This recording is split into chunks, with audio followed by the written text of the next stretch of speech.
So we're at 1034 Audubon Drive.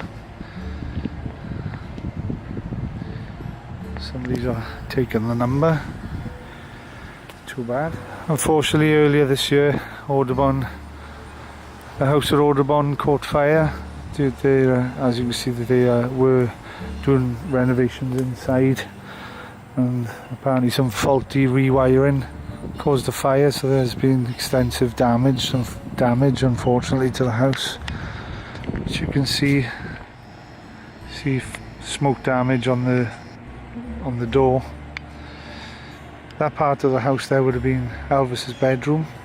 It's a significant time in Elvis's life while he was living here, from March of '56 through to May of '57. He bought Graceland a couple of months before, but Graceland needed a bit of work before they could move in. So significant events in Elvis's life here. There's recordings of Hound Dog, Don't Be Cruel, filming Love Me Tender and Loving You, the first two films. All three appearances on the Ed Sullivan Show while he was living here. Milton Berle Show, Steve Allen Show. He was living here while he recorded the second album called Elvis. There's a couple of pictures I'll put in here of the inside of the house, Elvis singing with his parents. Picture inside with Barbara Hearn, his Memphis girlfriend, on 4th of July on his return from New York after the Steve Allen Show and the recording Hound Dog and Don't Be Cruel. Elvis returned to Memphis here on the 4th of July and was to play Rustwood Park in the evening, so he was here in the daytime with Barbara Hearn relaxing. And also he came here after his court appearance in October. He's spent the evening relaxing with Barbara Hearn. So the Presley family moved from here in May '57 to Graceland. There's a story that apparently all the neighbours clubbed together to buy Elvis out, to buy his home from him, to move the Presleys on, and which Elvis countered by telling them he'd buy all their houses. So he's no longer practical with all the fans showing up at all hours, and that's why the family moved from here to Graceland, which Gladys and Vernon came upon while Elvis was finishing post-production work on Loving You. His parents had been to Hollywood and appeared in the final scenes of the film Loving You as part of the audience. They'd returned home, were out driving and saw Graceland. Excitedly telephoned Elvis to let him know they'd found the house, and Elvis had basically told them to start procedures to buy it out, even before he'd seen it.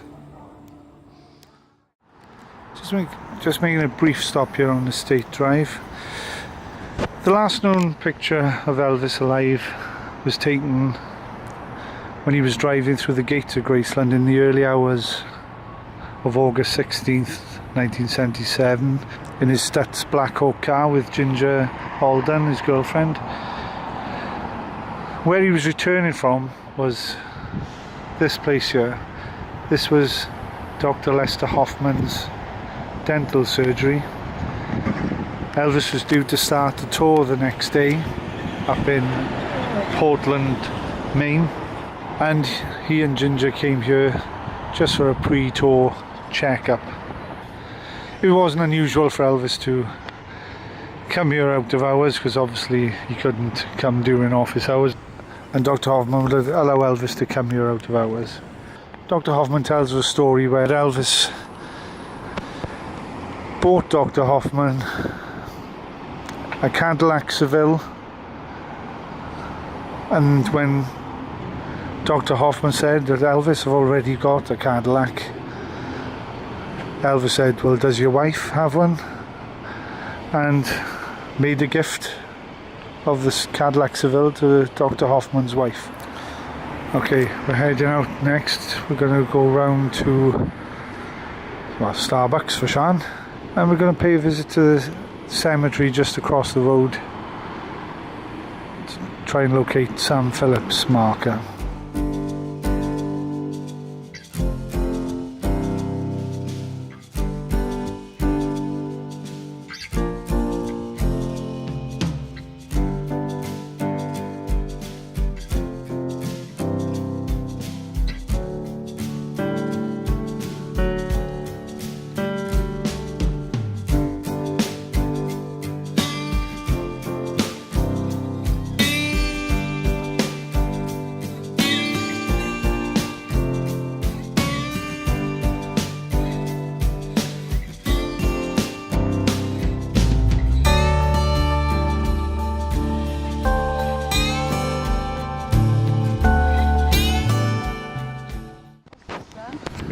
Crystal Grotto.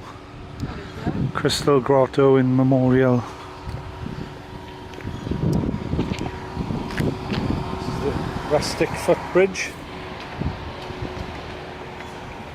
Looks like wood, but it's all concrete. Oh, beware of snakes, okay. Stay on designated trail. I've got to go through it because it's there. Now with this camera, I don't know how well this is going to come out. Let's have a look. Crystal Shrine Grotto, circa 1938, and other sculptures of Dionisio Rodriguez have been placed on the National Register of Historic Places.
Certainly has to rank as one of the more picturesque cemeteries.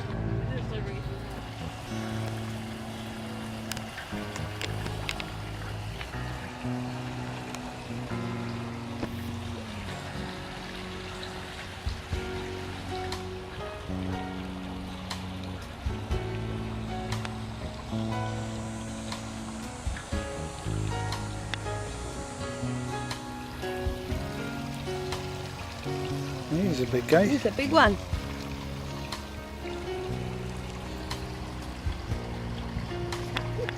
Just noticed when we came out of the Crystal Grotto that there were musical notes on this bench here, and it's the graveside of Marshall Grant, who was Johnny Cash's bass player, part of the Tennessee 2. Now I know Isaac Hayes is buried here, as is Donald Duck Dunn, who was a bass player at Stax, the house band Booker T and the MGs. But again, when we got time to look in or go into the office to ask them where they are.